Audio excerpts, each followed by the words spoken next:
Hello दोस्तों, very very good morning to all of you. कैसे हैं आप सभी लोग।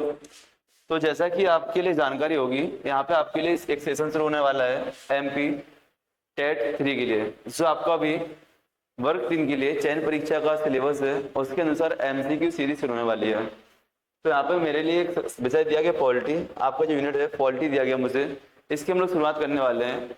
आपको पता है पढ़ने का तरीका क्या है मेरा और पढ़ाने का तरीका क्या है, मैं आपको पहले ही बता चुका हूँ। यदि आपने पहले मेरी कई क्लासेस देखी होंगी तो आपको सारी जानकारी होगी, यदि नहीं है तो इन शॉर्ट में मैं आपको बता दूं, इस क्लास की ड्यूरेशन आपकी रहेगी 40 से 45 मिनट्स रहेगी। क्या क्लास की ड्यूरेशन 40 से 45 मिनट्स रहेगी। इसमें हम लोग क्या क्या करेंगे, इसमें हम लोग कुछ एमसीक्यू लेंगे, प्लस कुछ थ्योरी भी हम लोग पकड़ सकते हैं, थ्योरी हम लोग ले सकते हैं। हालांकि आपके लिए एक और सूचना है कि हमारे समीक्षा इंस्टीट्यूट के द्वारा आपके लिए एमपी वर्ग 3 जो आपका एग्जाम है, उसके लिए बहुत शानदार सोर्स बनाया जा रहा है। हो सकता है एक दो दिन में 20 तारीख तक आपके पास पहुंच जाए। साथ ही साथ आपके लिए बहुत शानदार तरीके टेस्ट सीरीज भी आपको दी जा रही है। क्या टेस्ट सीरीज भी आपको दी जा रही है। अब आपको जब सोर्स दिया जा रहा है, टेस्ट सीरीज दी जा रही है, तो इसका फिर क्या करना है, एमसी क्लास का आपको एमसी की क्लास देखनी है कि नहीं देखनी है। बिल्कुल आपको एमसीक्यू की क्लास देखनी है। क्यों देखनी है, देखो जब आप टेस्ट देते हैं या कुछ पढ़ते हैं तो आपका माइंड अपने हिसाब से चलता है। जब आप टेस्ट देते हैं या आप सोर्स पढ़ते हैं तो आपका माइंड क्या होता है, आपका अपने हिसाब से चलता है। लेकिन एग्जाम हॉल में कैसे बिहेव करना है, कैसे रिएक्ट करना है, किसी प्रश्न को पढ़ते समय किन बातों पर ध्यान देना है, वो सारी चीजें कहाँ मिलती है, इन एमसीक्यू सेशन में, इन एमसीक्यू सेशन में। और ये सारी जानकारी को कहीं कहीं मिलती है, सभी एमसीक्यू सेशन में नहीं मिल जाती है। कुछ इंपोर्टेंट सेशन होते हैं जैसे हम लोग हैं रिसर्च करके लाते हैं, वहां पे मिलती है। आज का जो मैं अपने टॉपिक ले रहा हूँ, राजनीतिक सिद्धांत का बोध, अर्थ, परिभाषा और महत्व। देखो आपको पता है आप लोग क्या करने वाले हो, आप लोग फर्स्ट क्लास से लेके 5th क्लास तक के बच्चों को पढ़ाने वाले हो। लेके आपके सिलेबस में लाइन लिखी हुई है कि आपके जो भी आएगा 12th स्टैंडर्ड तक का आपका में पूछा जाएगा। क्या आपका 12th स्टैंडर्ड तक आपका पूछा जाएगा। तो इसमें आपका ध्यान रखना, जब भी राजनीतिक सिद्धांत की बात आएगी, राजनीतिक सिद्धांत की बात आएगी तो राष्ट्रीय अंतरराष्ट्रीय दोनों स्तर पर पहुंच जाएगा। एक सामान्य सी चीज है राजनीतिक सिद्धांत, आपका एक सामान्य सी चीज, आप देखो ना, एक सेकंड देना कि चलो भाई ठीक है। देखो पहले मैं आपको बता दूं प्रश्न कैसे आते हैं। पढ़ने का तरीका वही है, एमसीक्यू, एमसीक्यू पढ़ने का तरीका आपको वही रहेगा, MCQ plus theory, MCQ plus theory. मैं आपसे बता रहा था कि आपका 12th लेवल तक का आपका एग्जाम आना है, तो ये मत सोचना कि आपका सीधा फैक्ट आ जाएगा, सीधा कॉन्सेप्ट आ जाएगा। बहुत शानदार तरीके से प्रस्तुत आपका आएगा। आपको क्या, आपको बच्चों को पढ़ाने के लिए चाहिए, तो आप किसी चीज को आसान भाषा में कैसे बता सकते हो, कैसे समझ सकते हो, इस तरीके से आपकी प्रश्नों की प्रवृत्ति होगी। आपने अभी पहले जो प्रारंभिक की परीक्षा होती है, चयन परीक्षा के पास पात्रता परीक्षा, उसमें भी आपने देखा होगा कि फैक्ट से ज्यादा क्या था, थोड़ा और कॉन्सेप्ट था। आपका माइंड कैसा चल रहा है उस पर वैसे सॉल्व करने होते क्वेश्चन को। वही तरीका यहाँ पे, जैसे आज का पहला क्वेश्चन में लिया है कि राजनीतिक विज्ञान का जनक किसे कहा जाता है, राजनीतिक विज्ञान का जनक किसे माना जाता है। तो राजनीतिक विज्ञान का जनक किसे माना जाता है, आपको पता होगा, आंसर बता सकते हैं आप लोग। यहाँ पे दिया गया है प्लेटो, एरिस्टो, मैकियावेली या सुकरात। आप बता सकते हैं आप आंसर क्या है इसका, आपके लिए 10 सेकंड का समय दिया जाएगा। तो जैसा आप जानते हो राजनीतिक विज्ञान का जनक अरस्तु को कहा जाता है। किसको, अरस्तु को कहा जाता है। क्यों कहा जाता है, क्योंकि आप देखते हो कि अरस्तु एक ऐसे व्यक्ति थे जिन्होंने सबसे पहले राज्य व्यवस्था पर विचार किया था, राज्य व्यवस्था पर विचार किया था, राज के सिद्धांतों की बात की थी, राज का आचरण कैसा होना चाहिए उस पर बात की थी। यहाँ पर यदि आपसे पूछा जाए आधुनिक राजनीतिक विज्ञान का जनक, क्या आधुनिक राजनीतिक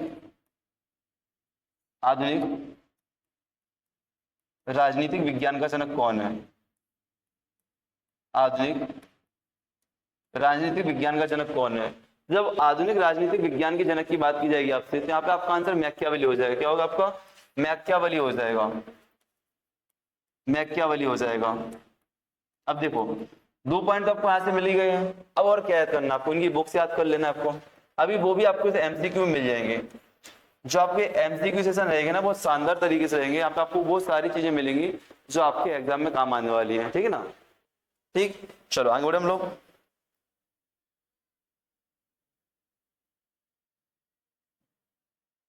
चलो, जैसे यहाँ पे लिखा हुआ है देखो कि अरस्तु ने क्या किया था, राज के सिद्धांत और राजनीतिक व्यवस्था का अध्ययन किया था, इसलिए उन्हें राजनीतिक विज्ञान का जनक कहा जाता है। नॉर्मली चीज है। चलो, राजनीतिक सिद्धांत की मुख्य चिंता क्या है? यदि आपसे पूछा जाए कि राजनीतिक सिद्धांत की मुख्य चिंता क्या है, क्या राजनीतिक सिद्धांत की मुख्य चिंता क्या है?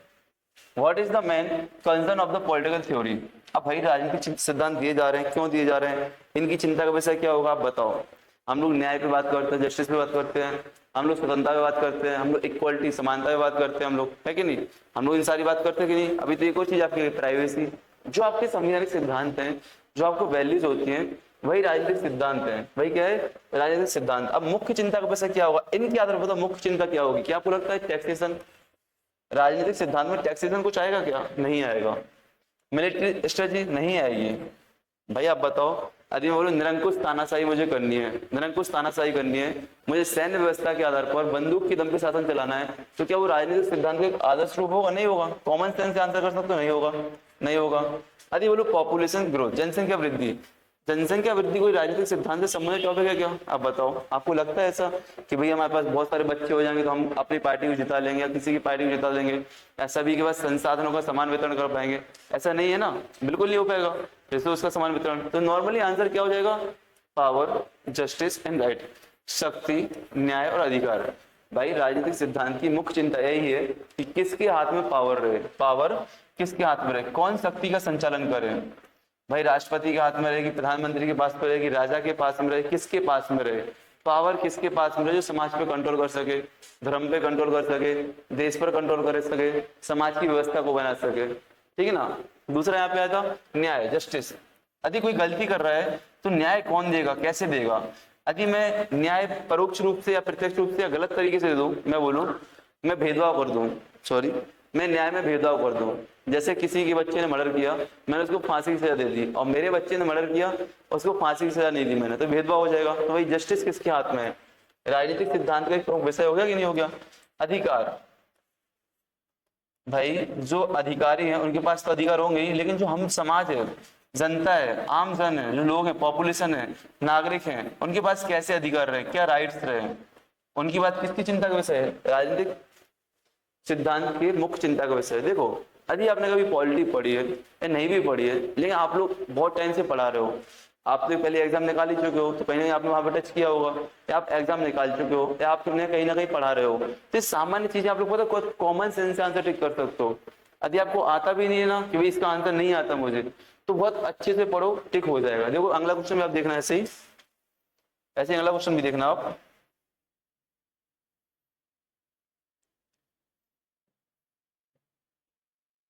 देखो अगला क्वेश्चन भी आपको दिखेगा, यहाँ पे लिखा है ना कि राजनीतिक सिद्धांत अमूर्त विचारों की शक्ति, न्याय, स्वतंत्रता, अधिकार, आदर्श शासन संबंध हो गया, तो मतलब ही नहीं है।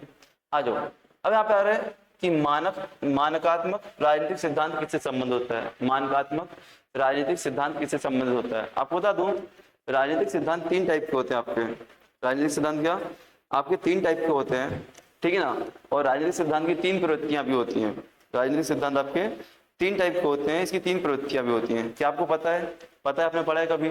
चलो शुरुआत हम लोग यहाँ से पढ़ने से पहले क्या करते हैं, इन तीनों टाइप को देखते हैं, इन तीनों टाइप्स को देखते हैं क्या होते हैं। मैं साथ में लेके आया हूं, आपको परेशानी होना। देखो, तो मुझे पता है आप लोग का एग्जाम नजदीक है, आप लोग पढ़ भी पा रहे होंगे, नहीं पढ़ पा रहे होंगे, टेंशन में होंगे, सोर्स को लेके परेशान होंगे। तो ये चीज मेरी रहेगी, मैं जितना भी आपके लिए कराऊं वो सोर्स आपके पास रहे, वो सोर्स आपके पास रहे, ठीक है ना। जैसे यहाँ पे हो गया ना कि राजनीतिक सिद्धांत क्या है, राजनीतिक सिद्धांत क्या है भैया? Study of the ideas and concept like justice, power, liberty, rights and states, ठीक है ना। न्याय, शक्ति, स्वतंत्रता, अधिकार और राज्य, ठीक है ना। यह क्या आपका राजनीतिक सिद्धांत इन बातों पे ध्यान देता है। थोड़ा स्पीड में रहेंगे क्योंकि काम की चीज हम लोग पकड़ेंगे, थ्योरी पे नहीं आना, हमें सिर्फ पास होना है, हमें सिर्फ अच्छे नंबर लेके आना है, और आगे जाके क्या करना है, बच्चों को पढ़ाना है, बस, है कि नहीं। हमें इतना ही काम करना है। तो हाँ, एक बात और कहूंगा आपसे, मैं थोड़ा स्पीड में बोलता हूँ, मेरी आवाज तेज है, फास्ट बोलता हूँ, तो आपसे एक आग्रह करूंगा कि कभी भी क्लास को क्या करें आप लोग, स्पीड में ना देखें। क्या क्लास को स्पीड में ना देखें। यदि आप लोग क्लास को स्पीड में देखेंगे ना तो आपको दिक्कत हो जाएगी। कैसे दिक्कत होगी? क्योंकि आप लोग उसको समझ नहीं पाएंगे, सुन नहीं पाएंगे, लिसनिंग पावर सही नहीं रहेगी और यहाँ पे ध्यान भी नहीं दे पाएंगे। तो मैं यही कहूंगा क्लास को देखते समय शांति से बैठें, ईयरफोन को कान में लगाएं, क्योंकि मोबाइल में आवाज सही नहीं आती आपके, क्यों आप लोग को रील्स देखनी होती है, खराब हो जाता साउंड। ईयरफोन लगाए अपना या हैवी साउंड रखे और उसके साथ क्लास को देखें, ठीक है ना? ठीक है ना भाई? है ना? तो क्या है, राजनीतिक सिद्धांत कुछ परिभाषाएं यहाँ पे आती हैं जो आपके एग्जाम में पूछी गई हैं। अब मैंने कंटेंट कहाँ से लिया है बता दूं आपके लिए। कंटेंट जो मैंने लिया है आपके आसपास जो एग्जाम होते हैं, जो भी आपके टीचिंग से संबंधित आपके स्टेट में एग्जाम होते हैं, वहां से चीजें लिए हैं कि 3 परिभाषाएं आपसे बार बार पूछी गई है। कौन कौन सी? डेविड हेल्ड की कि राजनीतिक सिद्धांत राजनीतिक जीवन से संबंधित अवधारणाओं, अनुमानों और तर्कों का एक जाल है। क्या राजनीतिक सिद्धांत क्या है? यहाँ पे राजनीतिक सिद्धांत क्या है आपका? राजनीतिक सिद्धांत क्या है? राजनीतिक जीवन से संबंधित अवधारणाओं, अनुमानों और तर्कों का एक जाल है। इसमें कोई समझाने वाली चीज नहीं है, डेफिनेशन है, आपको याद रखना है किसने किस तरीके से बताई है, जिससे आप लोग क्या कर सको, टिक कर सको। इससे प्रश्न कैसे आता है, आपको डेफिनेशन लिख देगा और पूछेगा किसने डेफिनेशन दी है, किसने डेफिनेशन दी है, ठीक है ना? जैसे यहाँ पे गए सबाइन महोदय क्या बोलते हैं, राजनीतिक सिद्धांत राज्य के बारे में चिंतन है। ये आपसे पूछा गया है, राजनीतिक सिद्धांत राज्य के बारे में चिंतन है। क्या है? राज्य के बारे में चिंतन है। कौन बोलता है? सबाइन महोदय, सबाइन महोदय, ठीक है ना? यहाँ पे जेसी जौहरी क्या बोलते हैं? जेसी जौहरी बोलते हैं राजनीतिक मूल्यों और सिद्धांतों का व्यवस्थित अध्ययन है। क्या है? राजनीतिक मूल्यों और सिद्धांतों का व्यवस्थित अध्ययन है। अब सिद्धांत क्या हो गया, मूल्य क्या हो गए? समानता, जस्टिस, न्याय, है कि नहीं, इक्वलिटी, जी आपके क्या हो गए? मूल हो गए। जी आपके क्या हो गए? मूल हो गए और सिद्धांत हो गए, ठीक है ना? चलो आगे बढ़ते हैं हम लोग, इसी को आगे बढ़ाते हैं, जो मेन टॉपिक था उस पर आते हैं। अरे राजनीतिक सिद्धांत की प्रकृति मैंने बोला ना, नॉर्मेटिव, डिस्क्रिप्टिव और एनालिटिक। नॉर्मेटिव, डिस्क्रिप्टिव, एनालिटिक मतलब कि नॉर्मेटिव मतलब कि क्या होना चाहिए, राजनीतिक सिद्धांत बोलते हैं क्या होना चाहिए, ठीक है ना? यदि डिस्क्रिप्टिव आता है मतलब कैसे होना चाहिए, क्या है, हम लोग अभी बात करेंगे क्या है, किस पे बात करेंगे, ठीक है ना? और एनालिटिक मतलब कि कैसे समझा जाना चाहिए, मतलब कि कैसे समझा जाना चाहिए। जैसे यहाँ पे आपकी normative theory, what ought to be, what ought to be मतलब कि क्या होना चाहिए, क्या होना चाहिए, क्या होना चाहिए, बता सकते हो क्या होना चाहिए? इस पर हम बात करें, क्या होना चाहिए पे बात करें तो आपका जो मानकात्मक सिद्धांत है ये बात करता है, normative theory deals with the ideals and moral values. Ideals and moral values पे बात करता है। क्या करता है? आइडियल्स एंड मोरल वैल्यूज पे बात करता है। आइडियल्स एंड मोरल वैल्यूज पे बात करता है। आदर्शों और नैतिक मूल्यों पे बात करता है। आदर्श और नैतिक मूल्य कैसे? एक शासक को कैसे होना चाहिए, एक न्याय कैसे होना चाहिए, न्याय की परिभाषा कैसे होना चाहिए। जैसे महात्मा गांधी बोलते हैं ना, महात्मा गांधी क्या बोलते हैं कि हमें ग्रामीण लोगों के पास शक्तियों का आवंटन करना चाहिए, ग्रामीण क्षेत्र में विकेंद्रीकरण करना चाहिए शक्तियों का, बोलते कि नहीं? प्लेटो का आदर्श राजवाद इसका एग्जाम्पल हो जाएगा, गांधी का रामराज इसका एग्जाम्पल हो जाएगा, प्लेटो का आदर्श राज इसका एग्जाम्पल हो जाएगा नॉर्मेटिव थ्योरी का, और साथ में गांधी का रामराज सिद्धांत भी इसका क्या हो जाएगा, एग्जाम्पल हो जाएगा। बात समझ में आई? बात समझ में आई? मानकात्मक थ्योरी आपकी जो है, जो आपकी नॉर्मेटिव थ्योरी है, उसके कुछ नॉर्म फिक्स है, उसके कुछ नॉर्म फिक्स है। वो नॉर्म्स क्या है? Ideals and values, ideals and moral values, ideal and moral value fix है उसकी, ठीक है ना? और मोरल वैल्यू कैसी है? राजनीतिक सिद्धांत में क्या बात आ रही है, वही एक राजा कैसा होना चाहिए, शासक कैसा होना चाहिए, यदि राष्ट्रपति को चुनाव होना तो होता है तो कैसे होना चाहिए, ठीक ना? राष्ट्रपति का व्यवहार कैसा होना चाहिए, चुनाव की बात नहीं, व्यवहार कैसा होना चाहिए, ठीक है ना? आगे देखो, आगे देखो,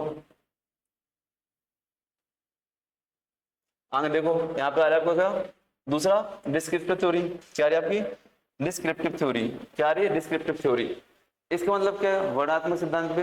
अब भाई वर्णनात्मक सिद्धांत क्या बोलते हैं, क्या है वर्णनात्मक सिद्धांत? मतलब क्या है, क्या है मतलब क्या है, चुनाव क्या है, वोटिंग क्या है, आपकी वोटिंग मशीन क्या है, ठीक ना? तो आपको याद रखना डिस्क्रिप्टिव थ्योरी क्या किस पे फोकस करती है? Actually exit in the real world, ये वास्तविक वर्ल्ड पर एग्जिट करती है कि आपके रियल लाइफ में क्या हो रहा है, रियल वर्ल्ड में क्या हो रहा है।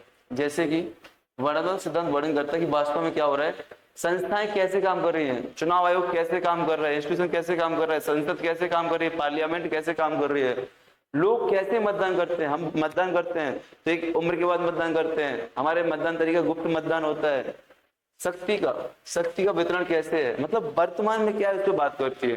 ये कोई मोरल वैल्यूज पे काम नहीं करती है, ये कोई आइडियाज पे काम नहीं करती है, जो आपके आइडियाज हो गए, आदर्श हो गए या मोरल वैल्यूज पे काम नहीं कर रही है।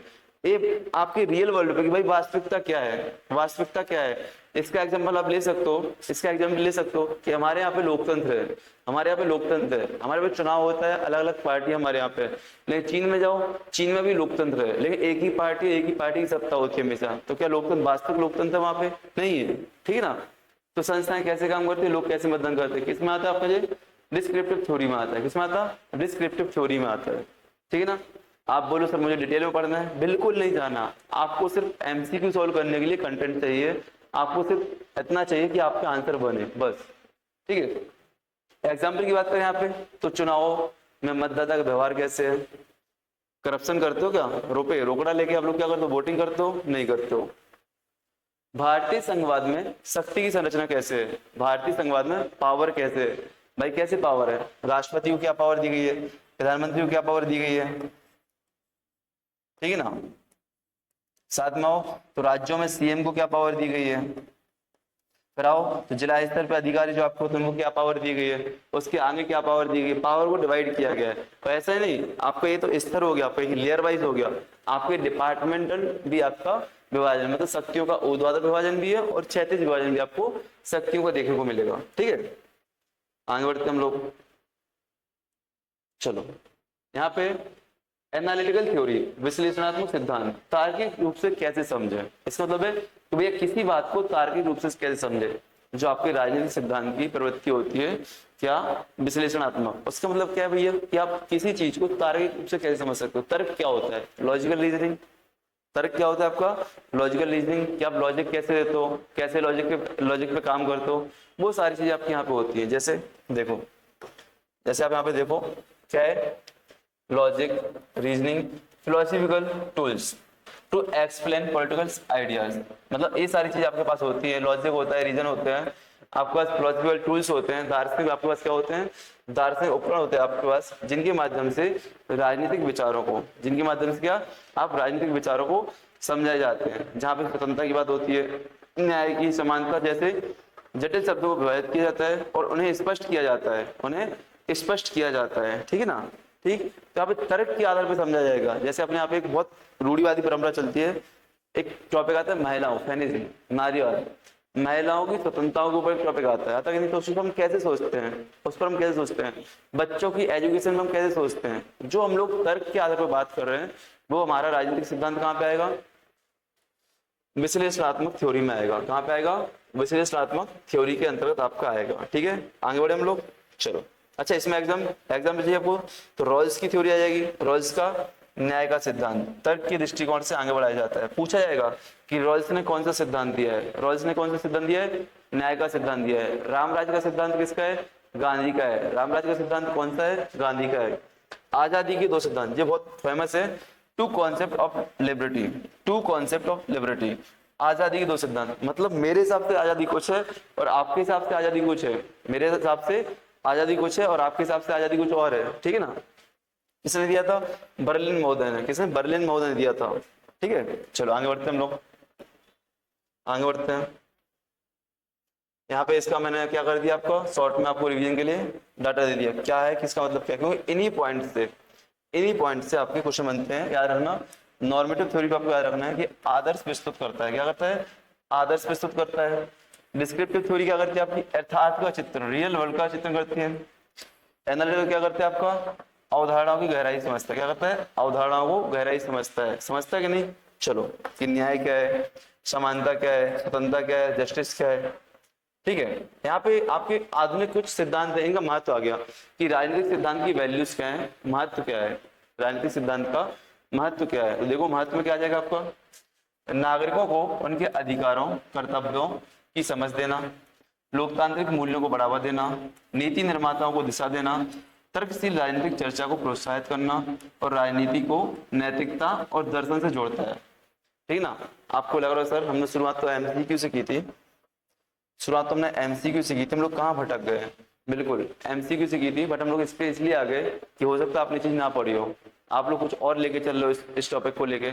हम लोग जब भी संविधान पढ़ते हैं, पढ़ाते हैं, तो अनुच्छेद 100 उठा लेते हैं और 365 तक भागते जाते हैं, लेकिन कभी सिलेबस पे ध्यान नहीं देते हैं। तो यही चीज आपकी समीक्षा इंस्टीट्यूट की खासियत है कि समीक्षा इंस्टीट्यूट आपको भगाता नहीं है यहाँ वहाँ, आपको सीधा रटाया नहीं देता है कि आपको उठाया और दौड़ाया, नहीं। आपको समीक्षा इंस्टीट्यूट क्या करता है, एक एक शब्द को समझता है पहले सिलेबस के, फिर आसपास जो एग्जाम होते हैं या पीवाईक्यू जो होते हैं उनके आधार पर कंटेंट बनाते वो आपको देता है। ये तो आपको एमसीक्यू जैसे में दिख रहा है, ये तो आपको एमसीक्यू में, आप टेस्ट में देखना आपको कितने शानदार तरीके से ये चीजें दिखेंगी, ठीक है ना। अब आते हैं लोग वापस क्वेश्चन पे आते हैं, अपने क्वेश्चन पे आते हैं लोग, ठीक है ना, समय बर्बाद ना करते इस बात में, क्वेश्चन पे आते हैं, ठीक है ना। चलो अब बताओ, मानकात्मक राजनीतिक सिद्धांत किससे संबंधित है? आ गया क्वेश्चन। मैंने बोला था जो मैंने लास्ट में एक चार्ट बना के दिया था आपका, वहीं से सारे प्रश्न आपके आएंगे, ठीक है। मानकात्मक राजनीतिक सिद्धांत किससे संबंधित होता है? Normative political theory deals with, किससे संबंधित है? मानकात्मक थ्योरी। बताओ what actually happen, how to conduct election, what ought to be, या एम्पायर सिचुएशन, प्राइवेट। बताओ किस पे? तो मानकात्मक किससे था अपना?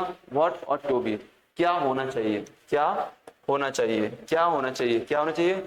मोरल वैल्यूज क्या होनी चाहिए राजनीति की, पॉलिटिक्स की मोरल वैल्यूज क्या होनी चाहिए, आइडियल्स आदर्श क्या होने चाहिए, है कि नहीं। इन सब पे बात कर रहा था, इन सब पे बात कर रहा था, ठीक है। चलो आगे ना, आगे बढ़े। द रिपब्लिक किसने लिखी है? ये बुक का नाम है द रिपब्लिक, किसने लिखी है? मैंने बोला था कि आपसे बुक्स पूछ जाएंगी, मैंने कहा था ना आपसे कि आपसे बुक पूछी जाएगी और आपको इसका आंसर देना पड़ेगा, आपको इसका आंसर देना पड़ेगा। आ गया ना। तो द रिपब्लिक किससे है? द रिपब्लिक किसने लिखी बताओ? द रिपब्लिक किसने लिखी है? द रिपब्लिक लिखी है प्लेटो महोदय ने। किसने? प्लेटो महोदय ने, ठीक है ना। प्लेटो महोदय ने लिखी है द रिपब्लिक, द रिपब्लिक, ठीक है। चलो आपको पता, यदि आपका एग्जाम के लिए कम से कम 90 दिन मिल जाता, 90 दिन यदि एग्जाम के लिए मिल जाता ना, तो इतने शानदार क्लास आपके लिए लेके आते हम लोग, समीक्षा वाले बहुत शानदार क्लास आपके लिए आती। चलो ठीक है। दो, प्लेटो की द रिपब्लिक न्याय और आदर्श राज पर आधारित है। किस पर है? न्याय और आदर्श राज पर आधारित है। यदि न्याय और आदर्श राज पर आधारित हो रही है तो मैं आपसे पूछ सकता हूं कि प्लेटो किसका एग्जाम्पल दे? किसका एग्जाम्पल दे? नॉर्मेटिव थ्योरी का। किसके दे? मानकात्मक सिद्धांत का। याद आ रहा कि नहीं आपको कि प्लेटो का राज्य का सिद्धांत, द रिपब्लिक, प्लेटो की द रिपब्लिक न्याय और आदर्श राज्य पर आधारित है, न्याय और आदर्श राज्य पर आधारित है। नॉर्मेटिव थ्योरी का काम इस पे आ गया। आ गया। चलो आगे बढ़ते हैं लोग, आगे बढ़ते हैं। राजनीतिक सिद्धांत को किससे जोड़ने का प्रयास करता है? राजनीतिक सिद्धांत, क्या राजनीतिक सिद्धांत राजनीति को किससे जोड़ने का प्रयास करता है? बताना है आपको कि राजनीतिक सिद्धांत राजनीति को किससे जोड़ने का प्रयास करता है? Political theory seeks to connect political with, अर्थव्यवस्था से, धर्म से, दर्शन से, नैतिकता से या युद्ध से। अभी आपने देखा था पहला क्वेश्चन भी आया था, कर तो होगा नहीं, धर्म तो होगा नहीं। आप बताओ कोई बोलेगा इतना अच्छा विचारक है, दार्शनिक है, और वो बोलेगा कि नहीं हम तो ब्राह्मण हैं, ब्राह्मण धर्म के आधार पर राज व्यवस्था चलाएंगे? नहीं हो पाएगा, नहीं हो पाएगा ना। इस्लाम के नाम पे पाकिस्तान का उदय भली हो गया, लेकिन सक्सेस क्या है? वो हमेशा मार खाता रहता है, खाता रहता है कि नहीं। धर्म तो वैसे भी नहीं आएगा, अर्थव्यवस्था तो वैसे भी नहीं आएगी। हाँ यदि आपके माइंड में आ रहा है पूंजीवादी अर्थव्यवस्था, समाजवादी अर्थव्यवस्था, तो ये अर्थव्यवस्था के प्रकार है ना कि राज व्यवस्था के, ठीक है ना। आपके ये अर्थव्यवस्था के प्रकार है, राज व्यवस्था के लिए। युद्ध, युद्ध के आधार पर तो वैसे ही जोड़ेगा राजनीति को। किससे जोड़ता है? दर्शन और नैतिकता से। किससे जोड़ता है? आपका दर्शन और नैतिकता से जोड़ता है, ठीक है।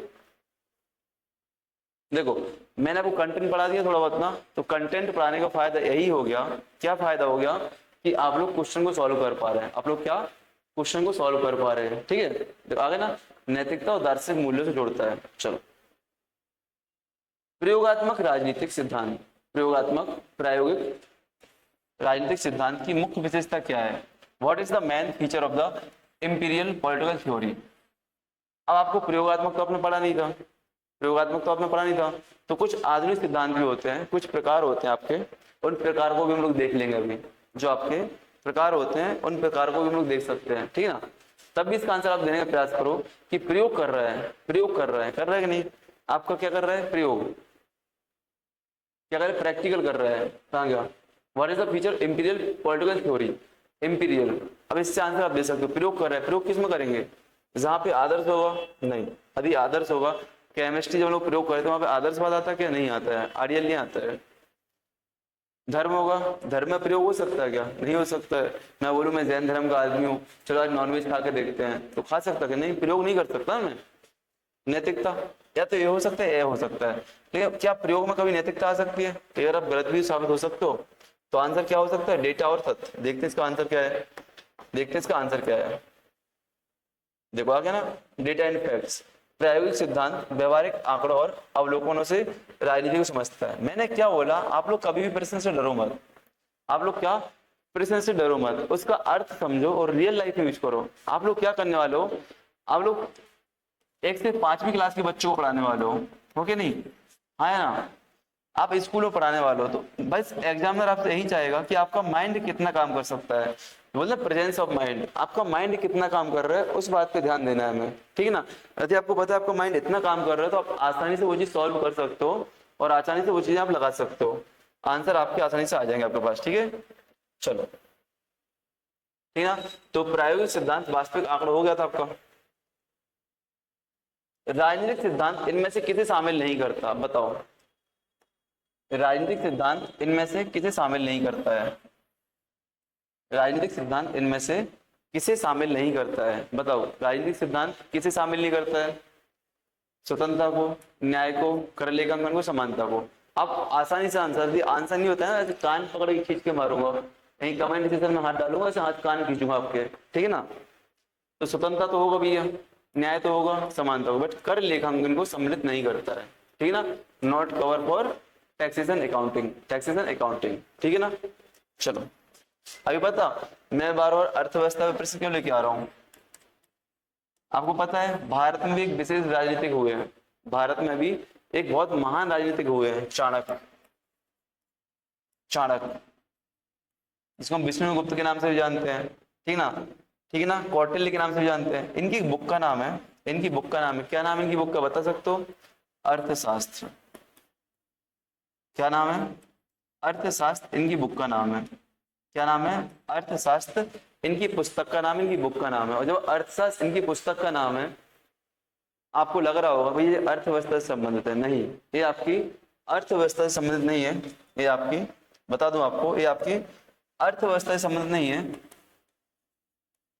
ये आपकी अर्थव्यवस्था से संबंधित नहीं है, ये आपकी किससे, राज्य व्यवस्था से संबंधित है, या फिर इसके पॉलिटिकल थ्योरी से संबंधित है, राज्य के सिद्धांत में बताए जाते हैं। तो आपसे पूछा जाएगा, जैसे मैंने 2 नाम बताए थे आपको, अरस्तु, मैकियावेली। यदि आपसे पूछा जाए, यदि आपसे पूछा है कि भारत में राजनीतिक सिद्धांत किसने दिए हैं, शुरुआती सिद्धांत किसने दिए हैं, या ऐसा कौन व्यक्ति का नाम आता है राजनीतिक सिद्धांत के रूप में, तो चाणक्य का नाम याद रखना, कौटिल्य का नाम याद रखना, ठीक है ना, चाणक्य का नाम याद रखना, कौटिल्य का नाम याद रखना, ठीक है। चलो आगे बढ़े हम लोग,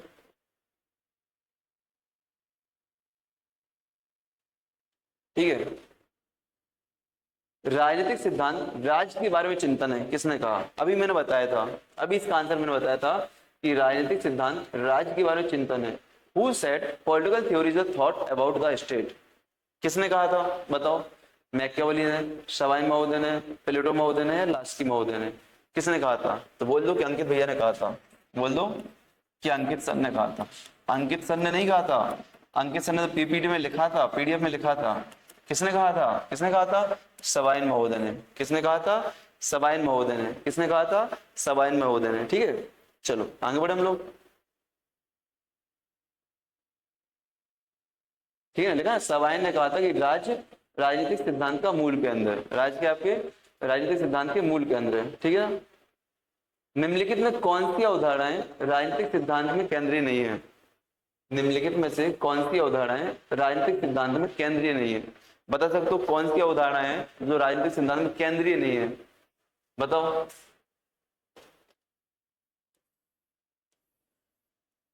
बताओ।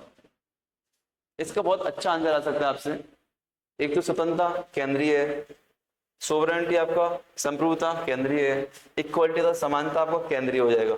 बट यहाँ गुरुत्व, ग्रेविटी किस में आएगी, ग्रेविटी भौतिक का शब्द है, फिजिक्स का शब्द है, क्या है, भौतिकी का शब्द है, फिजिक्स का शब्द है, तो क्या राजनीतिक सिद्धांत में आएगा क्या, नहीं आएगा। बस यही चीज समझना है, पता, यही चीज समझना है। यदि हमने ऐसी चीज पकड़ ली ना, आप पे आंसर बन जाएंगे। मैंने क्या बोला, टेस्ट सीरीज तो आपका मूल्यांकन करने के लिए होती है। जो एमसीक्यू क्लास होती है वो सिर्फ इसलिए होती है, सिर्फ इसलिए होती है कि आपका माइंड खोल सके कि एक स्तर पर हम लोग कैसे सोचें कि प्रश्न को कैसे सॉल्व करना है, आंसर कैसे देना है, कैसे टिक करना है, वो सारी चीजें सोचने के लिए क्या होते हैं, हमारे एमसीक्यू क्लासेस होती हैं। ठीक है ना। चलो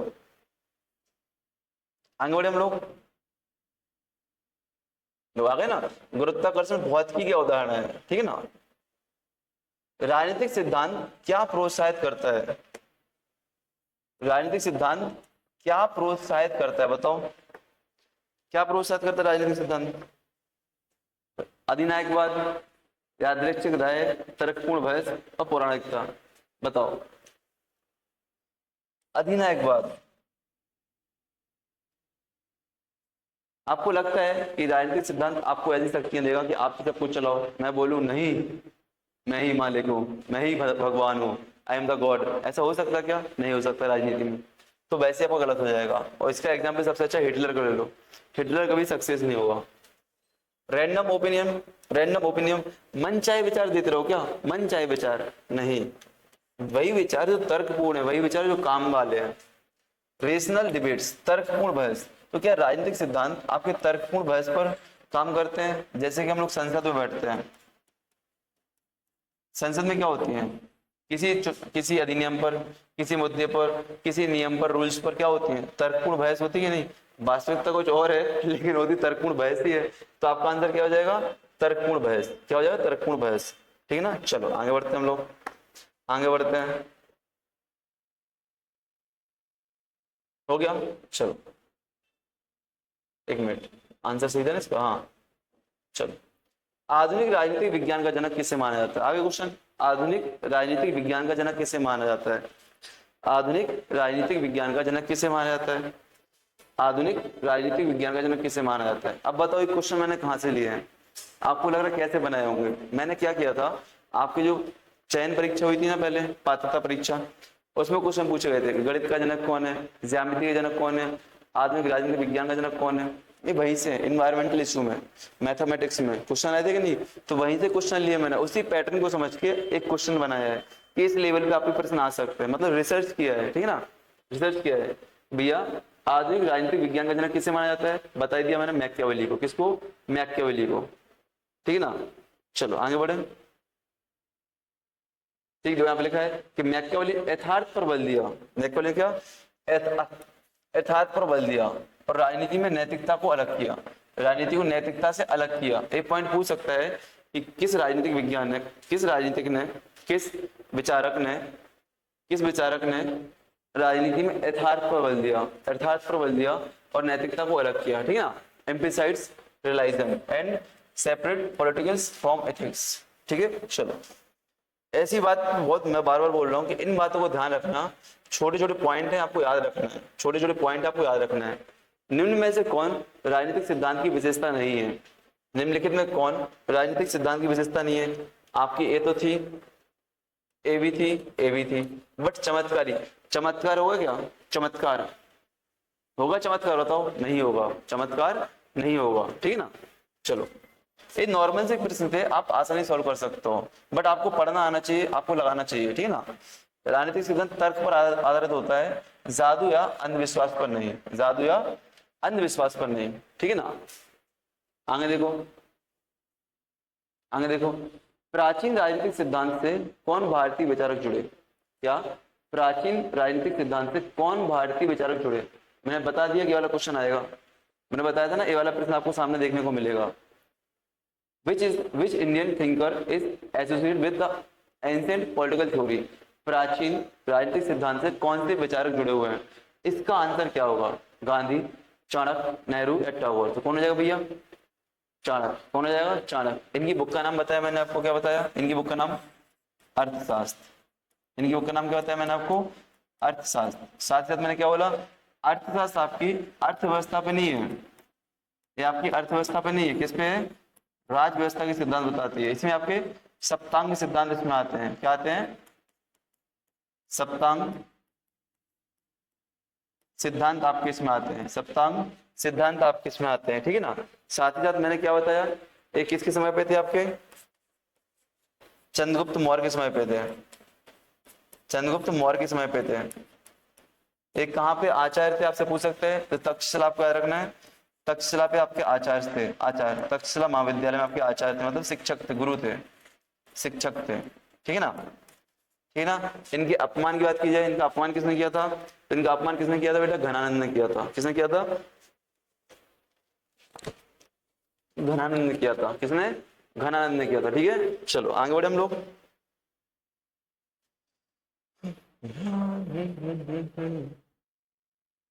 चलो, राजनीतिक सिद्धांत का एक मूल क्या है, मूल मूल्य क्या है, सुनना। A core value of in the political theory is, a core value in the political theory is profit, liberty, spirit और obedience। बताओ क्या है, बताओ क्या लगता है आपको क्या होगा। अब तो आपका आंसर बन जाना चाहिए, नहीं तो पिट्टी पिट्टी पिटाई वालेगी। क्या आंसर आपका, स्वतंत्रता। क्या हो जाएगा, स्वतंत्रता, ठीक है ना। चलो क्या हो जाएगा, स्वतंत्रता आपका हो जाएगा। आई थिंक सही है आपका। स्वतंत्रता लोकतांत्रिक राजनीतिक विचारक का आधार है, ठीक है ना, विचार का आधार है।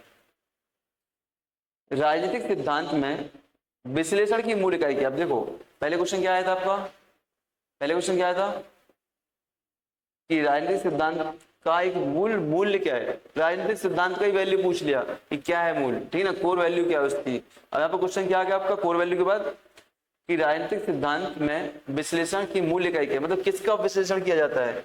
राजनीतिक सिद्धांत फैमिली का, स्टेट का, रिलीजन का, लैंग्वेज का। किसका, फैमिली का, स्टेट का, रिलीजन का या लैंग्वेज का, किसका किया जाता है, परिवार, राज, धर्म या भाषा। राजनीतिक सिद्धांत में यहाँ पे आपके बनना चाहिए। बस 5 मिनट और क्लास के लिए, 5 मिनट हम लोग क्लास छोड़ देंगे। किसका, राज्य का, किसका, राज्य का, ठीक है। आगे बढ़े हम लोग, आगे बढ़े हम लोग। चलो, राज्य शासन और शक्ति को समझने के केंद्र बिंदु होते हैं, हो गया। राजनीतिक सिद्धांत किसको बढ़ावा देते हैं, बताओ। राजनीतिक सिद्धांत किसको बढ़ावा देते हैं, अंधविश्वास को, तार्किक सोच को, अनुष्ठानवाद को या हिंसा को। बताओ किसको देते हैं, आप खुद बताओ। तार्किक सोच को, लॉजिकल रीजनिंग को बढ़ावा देते हैं। राजनीतिक सिद्धांत किसे बढ़ावा देते हैं, तार्किक सोच को बढ़ावा देते हैं। आपके एग्जाम में यही प्रश्न मिलेंगे, आपको लगा सरल है, बट आपके एग्जाम में आपको यही दिखेंगे। आपको सरल पता क्यों लग रहा है, क्योंकि आपका माइंड ओपन हो गया है। राजनीतिक सिद्धांत आलोचनात्मक और तार्किक सोच को प्रोत्साहित करते हैं। आपका माइंड क्या हो गया, ओपन हो गया। अब आपको मजा आ रहा है वो करने में, है कि नहीं, कि हाँ अब हम तो बन जाएंगे। और आपको सिर्फ इसी एग्जाम में नहीं, किसी भी एग्जाम में हो, और आपको सिर्फ इसी सब्जेक्ट में नहीं, आपको कोई भी सब्जेक्ट हो, आपको इसी तरीके से आगे बढ़ना है। राजनीतिक सिद्धांत किसे समझने में मदद करते हैं, राजनीतिक सिद्धांत किसे समझने में मदद करते हैं, वस्तुकला नहीं, पौराणिकता नहीं, इंजीनियरिंग नहीं, शासन और नागरिकता को, गवर्नेंस एंड सिटीजनशिप को समझने में मदद करते हैं। राजनीतिक सिद्धांत आपके जो होते हैं, आपके गवर्नेंस एंड सिटीजनशिप को समझने में मदद करते हैं, ठीक है। चलो आगे बढ़े हम लोग।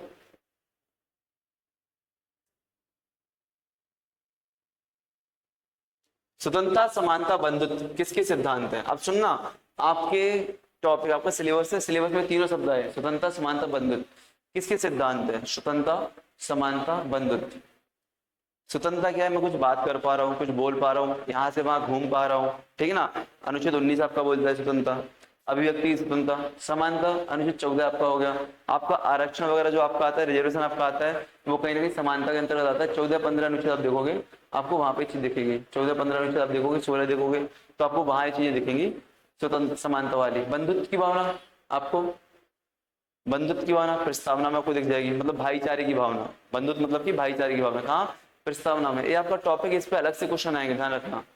तो स्वतंत्रता, समानता, बंधुत्व किसके सिद्धांत हैं, किसके सिद्धांत हैं, पूंजीवाद, समाजवाद, लोकतंत्र या राजतंत्र, किसके, बताओ। अब यहाँ पे बहुत शानदार क्वेश्चन आया, देखो आप इन दोनों को हटा दोगे, इन दोनों की चीज आएगी नहीं।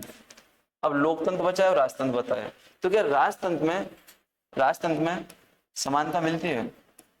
सबसे बड़ी बात, नहीं मिलती। क्यों, राजा का बेटा राजा बनेगा, राजा का बेटा राजा बनेगा, कौन बोलता है, राजतंत्र बोलता है। तो राजतंत्र में समानता नहीं मिलती है। स्वतंत्रता नहीं मिलती है, इसलिए आपका आंसर क्या हो? लोकतंत्र, डेमोक्रेसी हो जाएगा आपका आंसर। क्या हो जाएगा?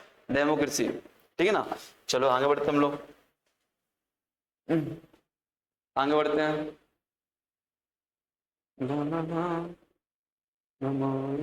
राजनीतिक सिद्धांत क्या प्रदान करते हैं बताओ? क्या प्रदान करते हैं? सिंपल नॉर्म्स एंड डायरेक्शन, मानदंड और दिशा प्रदान करते हैं कि राजनीति को किस दिशा में जाना चाहिए, राज व्यवस्था को किस दिशा में जाना चाहिए। ठीक है ना। चलो बस एक दो क्वेश्चन और बचे होंगे आपके लिए। किसने राजनीतिक नैतिकता और संबंध पर बल दिया? किसने, सुनना, हाँ, किसने राजनीति और नैतिकता के संबंध पर बल दिया? किसने दिया? मैकियावेली ने, गांधी ने, हॉब्स ने या मार्क्स ने? किसने दिया बताओ? किसने राजनीति और नैतिकता के संबंध पर बल दिया? किसने दिया बताओ? आपको पता है मैकियावेली तो होगा नहीं। मैकियावेली ने क्या बोला था? यथार्थ और राजनीति नैतिकता अलग है। क्या मैकियावेली ने क्या बोला था भैया? कि यथार्थवादी राजनीति में, राजनीति क्या है? यथार्थवाद पे चलती है, मतलब रियल चीज पे चलती है, यथार्थवाद वास्तविकता पे चलती है, यथार्थवाद पर राजनीति चलती है, ना कि नैतिकता पर। और इसने नैतिकता को अलग किया था, इसने राजनीति से नैतिकता को अलग किया था। क्या किया था? अलग किया था, डिवाइड किया था। भैया तुम अलग जाओ, हम अलग जाओ, सेपरेट किया था कि नहीं? हमने देखा था। किसने? मैकियावेली ने। इसलिए इसको आधुनिक राजनीति के जनक बोलते हैं। लेकिन किसने राजनीति और नैतिकता पर बल दिया था? गांधी महोदय ने। किसने दिया था? गांधी ने। गांधी ने, गांधी का रामराज बोलता है कि जो शासक होता है उसको नैतिकता के साथ आगे बढ़ना चाहिए। आपको लगता है हम नैतिकता के साथ आगे बढ़ सकते हैं? गांधी की नैतिकता का मूल्य क्या है? अहिंसा। गांधी की नैतिकता का मूल्य क्या है? अहिंसा। हमको लगता है हम पाकिस्तान के साथ इस मामले में बढ़ सकते हैं? लगता है आपको पाकिस्तान के साथ इस मामले में बढ़ सकते हैं? नहीं बढ़ सकते, ठीक है ना। बट याद रखना पड़ेगा क्या कि गांधी जी ने बोला था कि राजनीतिक और नैतिकता के संबंध में बल किसने दिया? गांधी जी ने। किसने दिया? गांधी जी ने। कहाँ पे? गांधी जी के रामराज्य में। ठीक है ना। चलो चलो ठीक है ना। तो यहाँ पे आपके एमसीक्यू खत्म होते हैं आज के लिए। अब हम लोग क्या करेंगे? ये पीडीएफ तो आपको मिल जाएगी कहाँ पे? समीक्षा इंस्टीट्यूट के ग्रुप में मिल जाएगी। आप इस पे भी टेलीग्राम में मैसेज कर सकते हो मुझे। आप @AJNKIT, आप इस पर जाओगे ना टेलीग्राम पर, आप इसको सर्च करोगे ना तो इस पर मैसेज कर सकते हो, वहां से आपको पीडीएफ मिल जाएगी। आपको समीक्षा इंस्टीट्यूट के प्लेटफॉर्म पर मिल जाएगी। ठीक है ना। और साथ साथ कोई टेस्ट सीरीज वगैरह आप ज्वाइन कीजिएगा बहुत अच्छे से। कंटेंट सोर्स आपको पढ़ने के लिए कौन दे रहा है? आपकी समीक्षा इंस्टीट्यूट वाले आपको दे ही रहे हैं, तो आपके लिए प्रॉफिट रहेगा इस चीज में। भैया में क्या मिल रहा है? कंटेंट मिल रहा है। क्योंकि बच्चे हुए आपके पास बहुत कम दिन है, 40 से 45 दिन आपके पास बच्चे हुए हैं। 30 अगस्त से आपके एग्जाम है और उसमें भी 4-5 दिन रक्षाबंधन में आप लोग मिटा दोगे, है कि नहीं? मैं यही कहूंगा कि पढ़ने वाले बच्चे कभी रक्षाबंधन में समय नहीं मिटाते हैं। ठीक है ना। पढ़ने वाले बच्चे कभी रक्षाबंधन में समय नहीं मिटाते हैं। लास्ट का 1 मिनट और मैं आपसे लूंगा और मैं आपको क्लास छोड़ दूंगा। छोड़ो छोड़ो, देखो आज हमने क्या किया? आज हमने क्या किया? आज हमने जो काम किया है किस पे किया है वर्क बताओ? आज हमने जो वर्क किया है किस पे किया है? आज हमने जो काम किया है किस पे किया है आपको पता है? राजनीतिक सिद्धांत और बोध, अर्थ, परिभाषा, महत्व, इस पे किया है। हम लोग कल किस पे करेंगे? हम लोग कल किस पे करेंगे? हम लोग अब किस पे करेंगे काम बताओ? हम लोग काम करेंगे किस पे? राज्य की अवधारणा, अर्थ, परिभाषा, महत्व, तत्व, राज्य की उत्पत्ति की विविध सिद्धांत। ये बहुत बड़ा टॉपिक है, बहुत बड़ा टॉपिक है। बट आपको एमसीक्यू के माध्यम से समझाने का प्रयास करूंगा मैं पूरा। साथ में उस थ्योरी भी लेके आ जाऊंगा आपसे, जिससे आपसे हो जाए। हालांकि आप नोट्स में पढ़ ही रहे होंगे, आप कंटेंट में पढ़ ही रहे होंगे, ठीक है ना। ठीक, चलो आगे बढ़े हम लोग। तो क्लास को यहीं पे छोड़ते हैं आज, क्लास को हम लोग यहीं पे छोड़ते हैं। मिलते हैं कल। यदि आपको क्लास पसंद आ रहा है तो लाइक, कमेंट, शेयर तो नॉर्मल चीजें करते हो, बट एक चीज कहूंगा, अपने दोस्तों तक पहुंचाओ बहुत शानदार तरीके से। अपने दोस्तों तक पहुंचाओ क्लास के लिए। क्यों? आपको इस तरीके से एमसीक्यू सॉल्व करना मुश्किल है, नहीं मिलेगा कहीं पे भी। इससे अच्छे से आपको समझाना नहीं मिलेगा। तो कम समय में आपको बहुत सारी चीजें चाहिए तो आप समीक्षा इंस्टीट्यूट पे आइए, आपको सारी चीजें मिलेंगी। ठीक है ना। आपको यदि कोई कोर्स की जानकारी लेना है या आपको किसी कंटेंट की जानकारी लेना है, सोर्स चाहिए आपको, तो आप इस नंबर पे कॉल कर सकते हैं। एक नंबर दे रहा हूँ मैं आपके लिए यहाँ पे, आप इस नंबर पे पूछ सकते हैं यदि आपको कोई सोर्स चाहिए। यहाँ पे तो नंबर लिखिएगा 9826228312। इस पर आप कांटेक्ट कर सकते हैं, इस पर कांटेक्ट कर सकते हैं, या आप चाहो तो इस पर भी कर सकते हो। 96309680888888। 5746 आप इन नंबर पर कॉन्टेक्ट कर सकते हो। आपको सारे नोट्स मिल जाएंगे, टेस्ट सीरीज मिल जाएंगे आपके लिए, ठीक है ना। तो बेस्ट ऑफ लक, जय हिंद, जय भारत, आपका दिन शुभ रहे, जय जिनेंद्र।